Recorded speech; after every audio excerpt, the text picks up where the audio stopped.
I am literally so done with Sezane.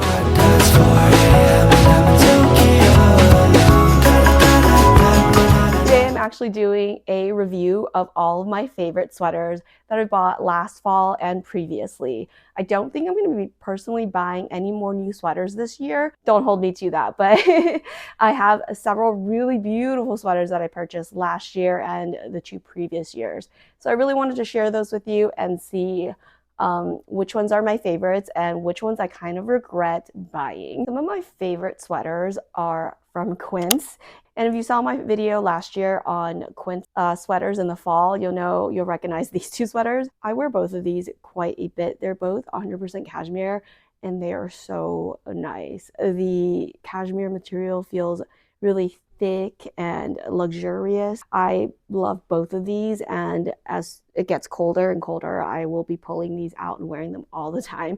I actually wear this brown one so much. It's because I don't have a lot of brown clothes in my closet, and we're apparently having a brown sweater moment, brown sweater kind of fall. So I wear this one. I've been wearing this throughout October, and it's now November, so I wear this like once a week when it gets really cold.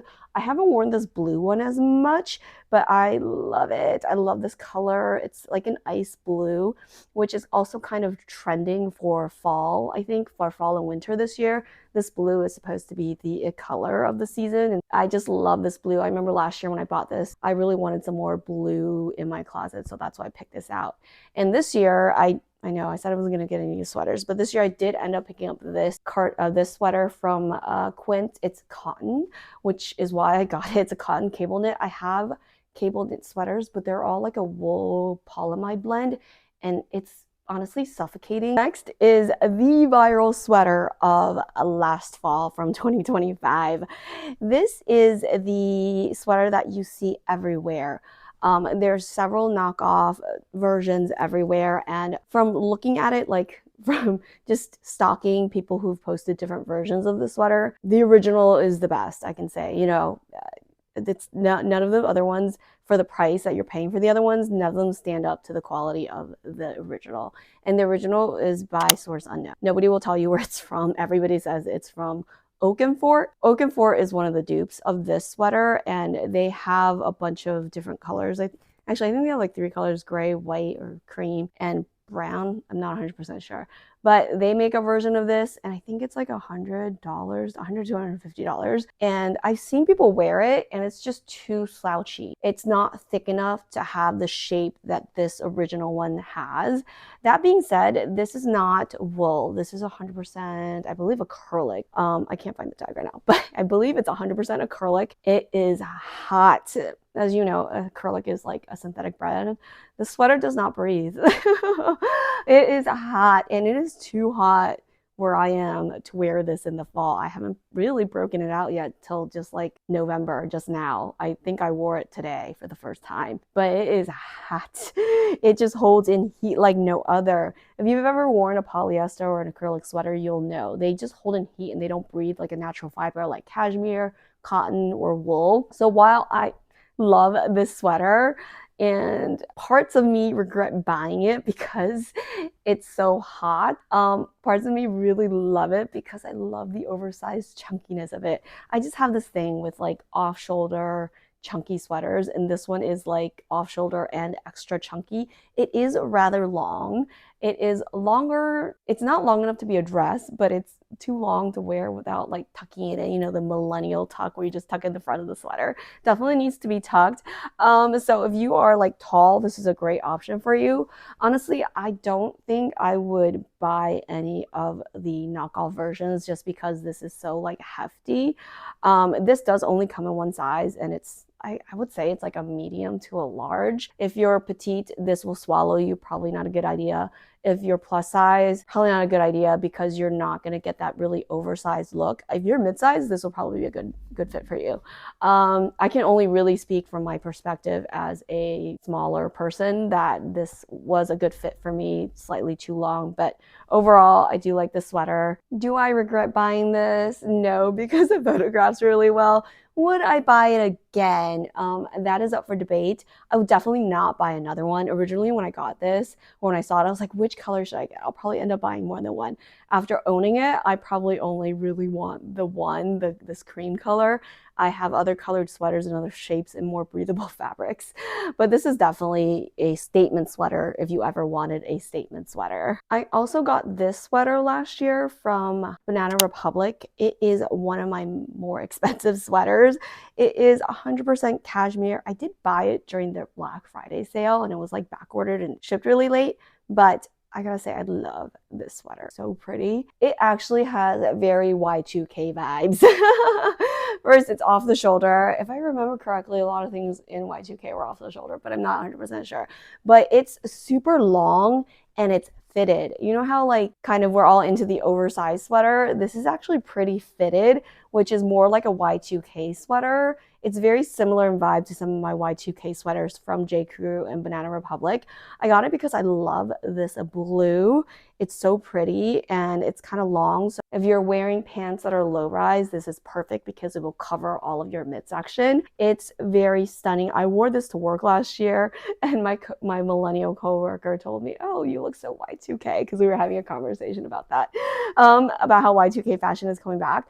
But I 100% do not regret buying this. It is 100% cashmere, and it's not a thick cashmere. It is a thin cashmere because it's a fitted sweater. I actually have sweaters from J. Crew in this style, like this kind of fit from 2000s, 2010s. Okay, I know you all know the Kate cardigan that went viral like 2 years ago.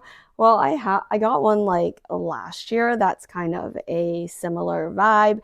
It has the nice wide sleeves and that kind of like nipped in waist and flared out waist part, or you know, like it flares out, it goes in your waist, it gives you a really defined waist. But I picked this up last year because I don't have anything like this, and this was like, I think 100. This is a merino wool sweater. It is it's 65% wool and 35 cashmere, so it's a cashmere blend. It's from Fumodo, which is a subscription-based service. They sell everything at a very affordable price with high quality materials manufactured by some of the high-end retailers that you'll see, but for much more affordable prices. But it is a subscription service. So also Quince also has a cardigan that looks very similar to this and also looks really nice. But since I already had this, I didn't pick up that one from Quince. I actually really love this because I have a lot of cottagecore dresses. And sometimes the cardigans that I own, like the Sezane one, this part, the shoulder part, is too like narrow to fit the puff sleeves underneath of it, or the cardigan is too wide and doesn't have the shape of the dress, so it's really difficult to wear a cardigan over those dresses and look cute. So I actually love this cardigan over dresses. I exclusively almost wear this over my dresses.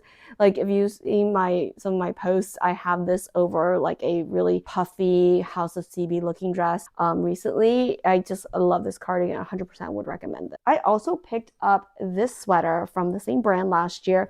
Again, last year I was like really looking for a nice brown sweater. I believe this is 100% merino wool. Let me the label. Nope, it's just 100% wool. Okay, so this is a 100% wool sweater, and I wear this quite a bit actually. I've been wearing it because it's not super thick. It's really nice. It's really nice for fall. It is very chunky. I did get the extra small because it was already supposed to be oversized. It does run a little bit short. It's slightly cropped. If you're tall, I might like really look at this. It's not super long. It's not as long as some of my other sweaters, but I like the kind of shorter look and the wider sweater. Sometimes when it's oversized, it's just a little too long. I mean, this is the perfect length. If you are looking for a cashmere version though, Quint has a cashmere brown sweater that looks just like this, but I think it's a little bit longer. It looks very similar to the Reformation sweater. It's like has a nice big V-neck and it's a little bit longer and it's 100% cashmere. I would get that if you want something that's more cashmere or instead of the wool, but this is definitely priced very nicely. I am literally so done with Sezane. I have way too many of their sweaters from last year, 2025, and I definitely don't feel the need to add to the collection. I was going to return some of it from last year, but I ended up keeping it all, as you can see right here. So Even though they come out with some new styles that look nice, I don't think I'm going to be investing anymore in Sezane. All of my sweaters from Sezane are their classic alpaca and polyester blend. I think it's like a 30-30-30 blend, like 30% alpaca, 30% wool, and 30% polyamide. I will have to say, I've had some of these sweaters for quite a while, like this white one I've had for many years, and I think this is maybe 5-6 years, 4 or 5 years old, and it's held up really well. I don't think it's discolored at all. It's still in beautiful shape. It does kind of snag sometimes on stuff. I have not thrown it in the washing machine. I've only dry cleaned this at home. Same with this white one, also very beautiful, also one of my very first Sezane purchases. Last year, if you saw in my haul videos, I purchased 3 sweaters from them that were all kind of going viral at the same time. And they've brought back all these styles again for this year, so I don't feel the need to buy any more sweaters from them. I think I have the whole collection at this point. There are some new ones with more lace detailing and stuff like that, but I don't feel a need to add to my collection. I don't know if I regret buying any of these. So let's go through these one at a time. First, this is the one that I didn't want to keep, but I ended up keeping it anyway, and I like it a lot. Sometimes, actually, I can't say I like it. I'm kind of iffy on this one.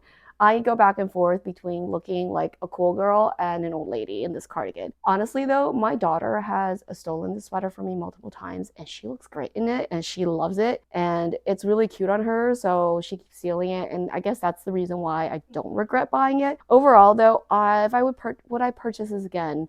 I don't think so. I just don't think it looks great on me. I think it makes me look really old and dowdy sometimes. Again, I go back and forth on this. This one, on the other hand, is a V-neck version of that other one.